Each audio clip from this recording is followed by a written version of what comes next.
Hello বন্ধুরা, আমি পাবনি আবার চলে এসেছি তোমাদের সামনে। আমার ঠাকুরের একটা পার্সেল এসেছে, তো সেই জন্য সেটা আনবক্সিং করব তোমাদের সামনে। আর কি রয়েছে তার মধ্যে দাঁড়াও তোমাদেরকে দেখাই। এই দেখো, পার্সেলটা চলে এসেছে। তো ভাবলাম খোলার আগে তোমাদের সাথে শেয়ার করি কি রয়েছে এর মধ্যে। এভাবে প্যাক করা থাকে। এই দেখো, চলে এসেছে আমার ঠাকুরের প্রদীপ জ্বালানোর তেল। এটা কিন্তু ভীমসেনী কর্পূর তেল, ঠিক আছে?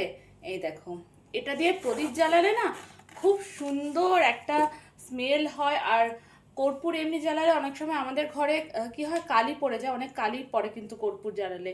এই তেলের মধ্যে কর্পূর মেশানো রয়েছে। এই দেখো, তোমরা দেখতেই পাচ্ছ।